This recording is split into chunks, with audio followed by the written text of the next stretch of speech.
mohon maaf kami mengupdate beberapa hal dan nanti juga ada 2 agenda yang kami lakukan di Polda Metro Jaya sehubungan dengan ditingkatkannya penyidikan ini dengan status ada tersangka begitu.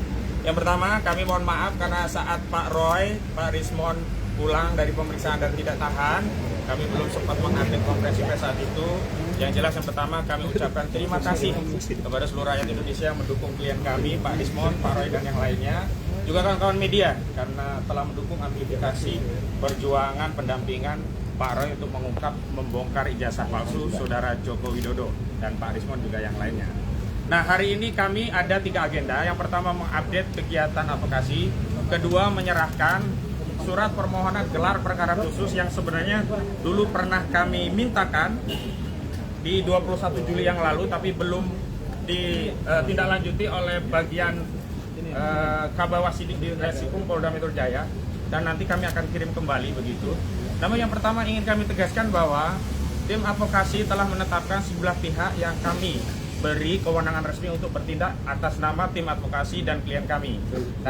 Karena itu kami menghimbau untuk tidak mempercayai siapapun yang mengaku-ngaku bertindak untuk dan atas nama tim juga kasus ini yang berusaha membangun narasi perdamaian dengan siapapun, termasuk ke lembaga manapun.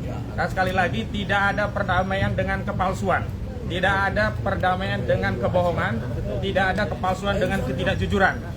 Sekali lagi tidak ada kompromi antara al-haq dan al-batil. Sehingga kami tegaskan kepada seluruh rakyat Indonesia, Pak Rismon, Pak Roy dan yang lainnya tetap membersamai aspirasi seluruh rakyat Indonesia yang ingin membuka kasus ini sampai tuntas ke akar-akarnya. Jadi kalau ada pihak-pihak yang mengaku punya kepentingan, punya kapasitas atau mengaku juru bicara atau apapun, termasuk kemarin kami komplain Saudara Faisal Assegaf yang tiba-tiba bicara tentang perdamaian, juga Prof. Jimli Asidiki yang bicara tentang mediasi karena ini kasus pidana, bukan kasus perdata. Kemarin waktu saat kasus perdata, Saudara Joko Widodo berulang kali di mediasi justru tidak pernah hadir. Hari ini di kasus pidana yang Saudara Joko Widodo sendiri melaporkan, maka Saudara Joko Widodo harus masuk ke pengadilan. Jadi jangan kemudian membangun narasi untuk mediasi di kasus pidana. Dan kepada tim reformasi Polri, khususnya Komisi Reformasi Polri, semestinya fokus ngurusi institusi Polri, baik mengawasi tentang kinerja, kebijakan, anggaran, SDM, institusional, bukan sibuk ngurusi ijazah Jokowi. Dan salah satu legasi institusi Polri yang perlu dikoreksi adalah gemar melakukan kriminalisasi.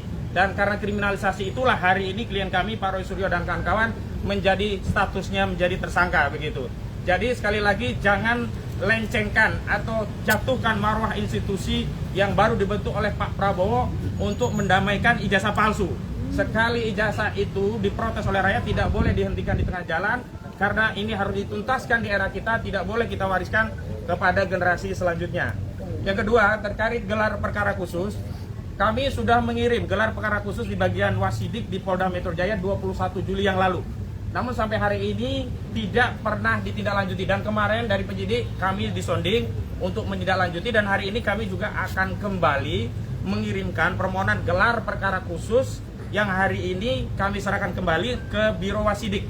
Dan sebenarnya ini juga sudah kami persoalkan karena dulu sudah ada gelar perkara khusus di Bareskrim ketika penyelidikan itu dihentikan, tetapi kenapa saat di Polda penyelidikan itu ditingkatkan menjadi penyidikan, saat itu tidak dilakukan gelar perkara khusus. Dan dalam sebuah diskusi media bersama kuasa hukum Saudara Joko Widodo, Bung Firmanto Laksana di Kompas TV saat itu juga menyampaikan tidak perlu gelar perkara khusus lah di tingkat ini nanti kalau sudah penyidikan. Dan hari ini sudah penyidikan sehingga tidak ada alasan bagi institusi Polri, apalagi di tengah wacana ya perbaikan kinerja institusi Polri untuk tidak melakukan gelar perkara khusus sebagaimana sudah dilakukan oleh Mabes Polri pada Dumas yang dilakukan oleh TPUA. Dan terakhir berkaitan dengan apa yang kemarin disampaikan oleh Polda bahwa salah satu sebab tidak ditahannya klien kami karena kami mengajukan sejumlah saksi dan ahli. Hari ini kami akan mengirimkan surat secara resmi kepada Direktur Kriminal Umum Polda Metro Jaya tentang sejumlah nama ahli-ahli yang memang sudah kami siapkan, sudah berkomunikasi untuk bisa diperiksa di tingkat penyidikan agar ada kesetimbangan dari keterangan ahli hanya yang sebelumnya hanya dari penyidik. Kami harapkan juga bisa mempertimbangkan keterangan ahli dari kami. Setidaknya ada 4 ahli. Satu ahli bahasa, ya ahli bahasanya itu forensik, linguistik forensik, mohon maaf ya. Kemudian ada ahli pidana, kemudian juga ada ahli IT. Untuk linguistik forensiknya kami sudah siapkan nama-nama dan nanti akan kami sounding, dan kami sudah meminta agar pemanggilannya melalui kami dengan waktu yang cukup agar nanti kami juga bisa menghubungi ahli-ahli kami. Kenapa demikian? Karena kami juga butuh mendapat persetujuan dari institusi masing-masing karena ahli ini adalah bersatu ASN begitu. Selanjutnya kami juga menyampaikan 11 saksi yang meringankan di tahap penyidikan. Terlepas kami juga nanti akan menghadirkan lagi di tingkat persidangan. Jadi di penyidikan dengan di persidangan kami bedakan. Di penyidikan kami setorkan ke pihak penyidik, di persidangan kami akan persiapkan tambahannya nanti di persidangan. Selanjutnya kami ingin tegaskan di kasus ini ya, peran yang membuat klien kami tidak ditahan adalah dukungan dan doa seluruh rakyat Indonesia. Jadi jangan percaya kalau ada pihak-pihak yang mengaku-ngaku merasa punya peran sehingga klien kami tidak ditahan. Apalagi mengaku-ngaku punya kapasitas untuk menyelesaikan persoalan ini dengan perdamaian. Ingat, justru sejak awal Jokowi tidak pernah mau damai, dan hari ini kalau kami mengambil perdamaian itu sama saja kami melakukan deklarasi pengkhianatan terhadap seluruh rakyat Indonesia, dan itu tidak mungkin dilakukan terutama oleh Pak Roy dan Pak Risbon yang selama ini sudah meyakinkan kita 99% ijazah itu palsu, 11.000 triliun ijazah itu palsu, dan seluruh rakyat sudah ikut meyakini keyakinan dari Pak Roy dan Pak Risbon. Karena itu mohon doa dukungannya. Kami akan tetap istiqomah konsisten untuk berjuang untuk membersihkan legasi bangsa Indonesia dari dugaan pernah dipimpin oleh seorang presiden berijazah palsu. Nah, dalam kesempatan ini karena klien prinsipal juga kami ada, kami mohon tanggapannya pertama dari Pak Roy, yang kedua dari Pak Risman. Silakan Pak Roy. Baik, terima kasih. Jadi jelas ya teman-teman. Assalamualaikum warahmatullahi wabarakatuh. Tadi sudah diterangkan oleh koordinator tim non litigasi kami, Pak Ahmad Kosinuddin, bahwa kehadiran kami di sini itu adalah untuk menindaklanjuti dan kita mengapresiasi langkah dari Polda Metro Jaya yang telah menyebutkan bahwa kami akan mengajukan sejumlah nama. Sejumlah nama itu penting karena apa? Satu ya, misalnya ahli ITE, informasi dan transaksi elektronik dengan Undang-Undang Nomor 11 tahun 2008, kemudian sudah direvisi menjadi Undang-Undang Nomor 19 tahun 2016, terakhir direvisi Nomor 1 tahun 2024. Itu sudah disusun oleh orang-orang yang mengerti undang-undang. Dan yang akan kami ajukan ini adalah orang yang ikut menyusun Undang-Undang Informasi dan Transaksi Elektronik, pernah menjadi bagian dari pemerintahan selama belasan tahun ya, bahkan mungkin puluhan tahun. Jadi bukan sekedar orang, katakanlah dia dosen di sebuah kampus, kemudian dia membaca Undang-Undang ITE, dia menerjemahkan sendiri Undang-Undang ITE. Jadi kalau hanya itu, banyak orang yang bisa membaca dan menafsirkan, dan kemudian jadi salah. Salahnya apa? Kemudian ada pasal 32, kemudian ada pasal 35 yang tiba-tiba ditimpakan atau diselundupkan kepada saya, Dr. Risbon, dan juga mungkin kepada teman-teman yang lain. Itu adalah pasal yang salah, karena berulang kali biasanya mengatakan kan ijazahnya analog. Iya.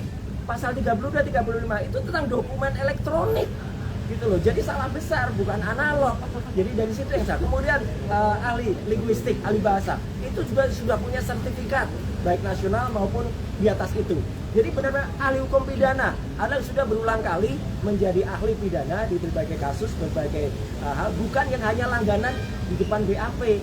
Ya, jadi kami lihat ahli-ahli yang mereka lakukan itu satu ya, tidak pernah berkualifikasi seperti itu, hanya bisa membaca undang-undang, bukan pembuat undang-undang, jadi nggak bisa dong menafsirkan undang-undang. Saya kebetulan yang membuat juga, tapi karena saya dalam hal ini yang diajukan statusnya menjadi tersangka, maka saya nggak bisa. Tapi yang di atas saya inilah orang yang bersama-sama saya dulu ya, yang dulu ikut dan dia di sisi pemerintah, saya di sisi individu.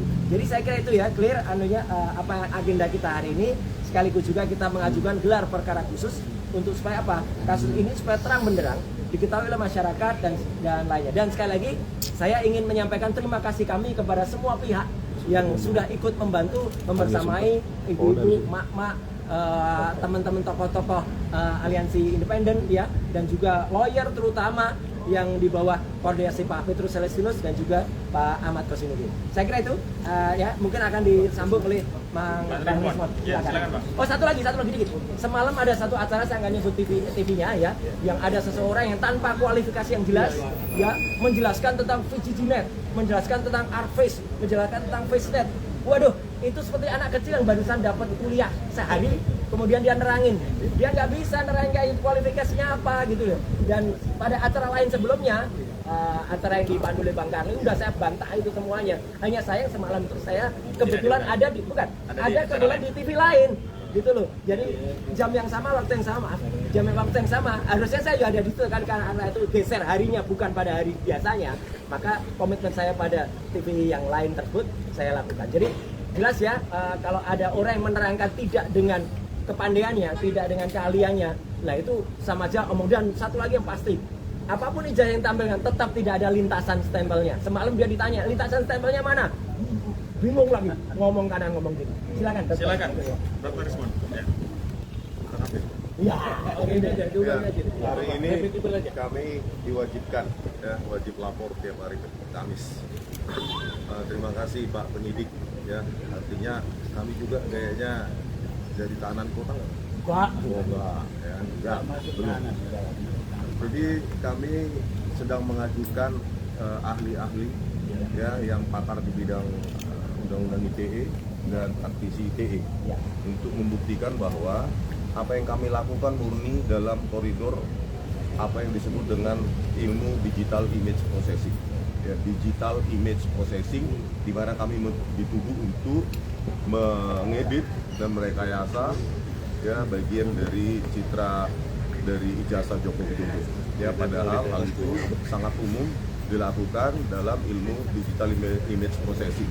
Jadi kepolisian seharusnya tidak sembrono, ya, hanya karena 3 ahli kepolisian yang sering dipakai, ya, di meja penyidikan langsung basis itu dipakai untuk menuduh kami mengedit, ya. Sampai saat ini, detik ini pun kepolisian tidak bisa menunjukkan mana yang kami edit. Oleh karena itu kepada Prof. Jimli, ilmuwan peneliti itu jangan dibungkam lah Pak, ya. Kalau cari pasal, cari salah itu gampang, ya. Jadi tolong jaga demokrasi di Republik ini, ya, supaya ke depan, ya, generasi ke depan tidak lagi takut untuk bersuara, melakukan kajian-kajiannya, menuliskan buku dan lainnya, tetapi diancam dengan undang-undang ITE 32-35 yang ancamannya sampai 12 tahun. Ini bisa jadi terjadi pada kami dan besok pada kalian, ya. Jadi kita harus bela demokrasi di Republik ini. Apapun itu kita berhak loh, ya, menganalisa dokumen publik dari seorang pejabat. Oke, itu ya. Oke, penutup Bang Jamada Girsang, silakan Pak. Bang Jadi. Oke, rekan-rekan sekalian, tadi sebenarnya sudah dijelaskan sama rekan Jadi, kita saya mau rangkum saja. Apa tugas kita di Polda hari ini? 1, wajib lapor diri bagi 3 tersangka, tapi jadwalnya beda-beda. Kedua adalah mengajukan gelar perkara khusus, yang ini tertunda dari sejak awal. Ketiga, mengajukan ahli dan saksi ahli meringankan. Oke, satu hal yang mau saya tambahkan, saat ini juga kita sedang bersidang di KIP. Tadi Mas Roy jelaskan, KIP itu paralel dengan yang ada di Polda ini, paralel itu. Kebetulan kuasa hukum yang ada di KIP juga kan kami juga, ya, itu yang Mas Pedia sama rekan Gapur. Jadi di sana dan di sini itu paralel dan saling melengkapi. Mudah-mudahan akan semakin cepat terungkap apa yang menjadi terbenam, istilah saya terbenam di bangsa ini beberapa tahun terakhir ini. Itikat kita baik dan basic Mas Roy dan Bang Risman itu akademik ilmiah saintifik. Sekali lagi kami tekankan, jika ada yang masih bicara di luar sana, di luar akademik, itu out of the box service, ya. Saya katakan seperti itu. Jadi kita benar hari ini melaksanakan tugas kita yang diwajibkan oleh Polda Metro Jaya, lapor diri, jadwalnya Senin dan Kamis. Kita lakukan hari ini. Saya kira itu yang pentingnya, rekan-rekan sekalian, jurnalis yang menjadi sahabat kami dalam perjuangan ini. Dan kita selalu pekik merdeka 3 kali. Merdeka, merdeka, merdeka. Ya, tambahan dari Gapur, ya. Gapur Sangaji, bagian dari tim kami. Oke, jadi gini rekan-rekan. Dalam konteks kami mengajukan gelar perkara, ada satu hal penting yang ingin kami sampaikan dan perlu kami mendapatkan kejelasan, yaitu terkait dengan status barang bukti. Dalam gelar perkara nanti, kami meminta kepada penyidik Polda Metro Jaya untuk memberikan penjelasan dan menunjukkan primary evidence ijazah Pak Joko Widodo. Betul. Karena selama ini ijazah inilah yang menimbulkan perdebatan dan ada 8 anak bangsa yang sekarang sudah ditetapkan sebagai tersangka dan kemudian kalau dilimpahkan ke pengadilan akan dilakukan penuntutan.